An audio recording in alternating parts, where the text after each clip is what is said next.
tomorrow is the big day. Well, for me it's tomorrow. Globe will be Friday morning. You guys know the drill. Tomorrow's reset will be a big day because I've just previously did a video talking about the week 3, the events that we're getting, and of course the total amount of jades that we can gather in preparation of the next update.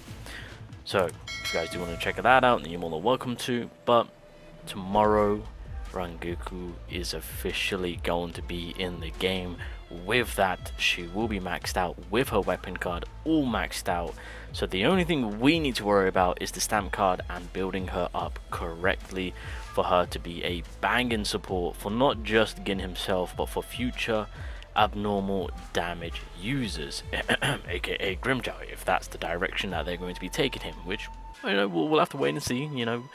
If he's being postponed, we'll say that. Anywho, so in terms of building up Rangoku, where are we at? So again, for the most part, she's going to be maxed out, so we won't need to worry about too much in terms of alternative uses. So I'm going to just use Nell as a bit of a guinea pig. So of course, right now, as the game is live, the corridor stamp is up and running, and I'm sure a lot of you guys have been farming it. Some of you guys may have gotten lucky and actually have gotten Rangiku's stamp card ahead of time. If you have, congratulations. If you are unlucky to not get it, then damn, that's some unluckiness right there. But I feel like for the most part, majority should have it.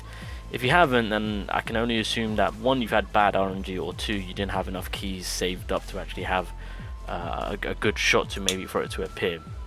If that is the case, then oh god, what alternatives would you use? I mean, typically speaking, it would just be any type of supports. Yeah, I mean, the Urahara support, I mean, that's in correlation to, I believe, the same typing. Actually, let me just double triple check before we continue on. Oh my bad, I was looking at the wrong SSR. So if you want to add a SSR for her, if you have been unlucky for the stamp card, then this will be pretty nice. Again, it starts at 8%. If you get dupes on it, then that would be pretty nice. Again, this is more so if you are pairing her up with the mono team, which for the most part you are going to be, since mono thrust is what's really pushing the abnormal damage play of it. And then obviously the alternative would be this Kenpachi card. Now it's my turn. So again, this is in correlation to her ultimate. She has a lot going on with her ult charge. Rangoku will get her ultimate really quickly, without a shadow of a doubt, with all her kit. So yeah, you can really, and plus this is an SR, so if you have dupes of this, that 6% will go up clearly, so you can actually benefit this. So I would say for the most part, if you don't have a stamp card, throw this one on. To be honest, I think that'll be your best bet. Moving along, of course, when it comes to the links, it is going to be the first one. So during battle, every party member will have an increase of 6% on their attack power, so that's pretty much just going to be a given on what the link you want to throw into. And then of course, when it comes to the set itself, predominantly what we're looking at is that it's going to be the Urahara play, right? So when it comes to the stats, what are we looking at? So first and foremost, the one thing we are going to be hunting down is that we want to get the thrust damage bonus. Kind of a given. For your sub stats, what you want to do is you really want to focus on just getting as much abnormal damage play. Abnormal damage, attack, crit rate, crit damage. Ult charge, I'm not going to really heavily go for. Or I mean, if it appears, then fair play, but it's not something that I would say it's priority, because there's a lot going on in our kit already that will already give you a very quick ult charge. But I mean, if it does appear, then hey, the more the merrier. But realistically, in that order, abnormal damage, attack, crit rate, crit damage is kind of what we're looking at, of course. So obviously we want the thrust, so I mean, this isn't bad, but I really want to kind of, oh god damn, for a second I thought that was going to be it. So we've got a normal damage blade, we've got critical damage, and we've got attack. So this right here is actually pretty solid. That's defense right there. This isn't bad. I should have kind of explained the reason why I'm actually really focusing on the abnormal damage is because of the second dupe that she has. Again, this is for further huge support for Tozen and again, right, so we can further cater to their abnormal damage play on the total amount of damage we can dish out from that, of course.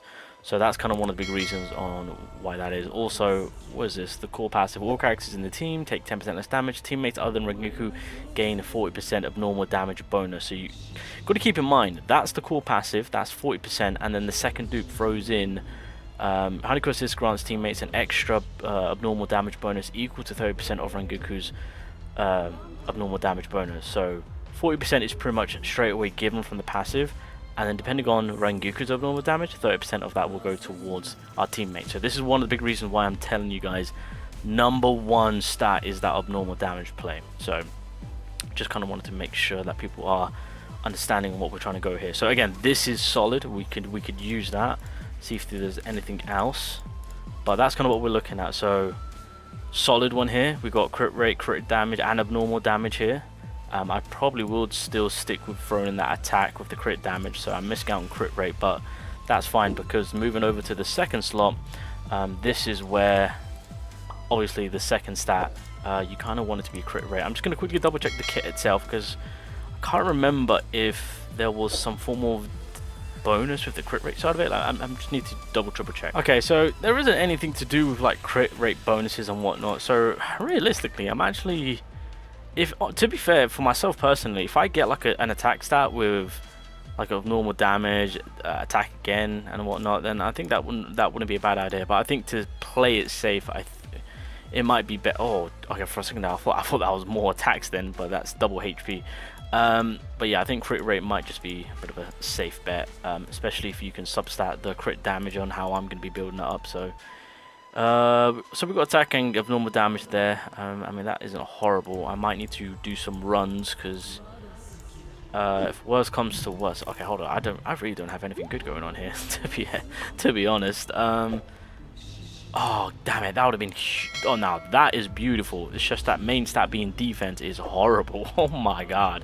But yeah, I think that's what I would suggest. Just crit rate, play it safe. If you get an attack second stat with some crazy main stat, sorry, substats, my bad, then you can utilize that, because again, there isn't anything being pushed for the crit side of it. So I mean, to be fair, you could just rely on raw damage at this point. And then lastly, when it comes to the final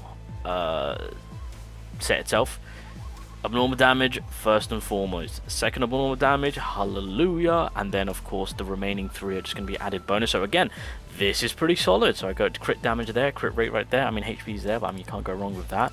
So we've already got one solid one. Got a double abnormal damage. By the way, you really want to focus on double abnormal damage. That's first and foremost. So right there, that's a huge, but unfortunately the remaining substats are not worth it. So double abnormal damage with crit rate and crit damage once again. So if one of them fails, I can try it again on the second one and try and see if I can get more levels on the abnormal damage, or even in the crit rate and crit damage. If that singular substat gets a lot of loving, you guys know how RNG is within this game, but realistically that's kind of what we're looking at. So again, abnormal damage, if only that was abnormal, this would be huge, because then that's attack, crit rate, crit damage. So I really am focusing on double abnormal damage, and I think that's what I would push and suggest. But again, if you get something like what I just had there with the attack, so like this, attack, crit rate and crit damage, that's solid, you know, right? You can comfortably use that. But if you want that perfect one, double abnormal is going to be the way forward, because again, we want to cater to that as much as possible. So double abnormal, but with a ultimate charge, don't want that. So again, I think I'm very content with what I've got when it comes to the second and the first slot. Just need to farm this middle slot tickets to see if I can get anything cooking. But yeah, that's I think in terms of building up Rangoku, thank God this is probably going to be the easiest build up, because everything about the character is maxed out, so we don't really need to worry about much other than predominantly the stamp card and try and get some good substats. But anyway, I'm gonna go back to farming, see if I can get a crit rate with some nice little substats, see if abnormal does it. Yeah, okay, yeah, I need to get abnormal damage. Does that last one have it? Oh, it does. Okay, well, we'll see if I can get lucky.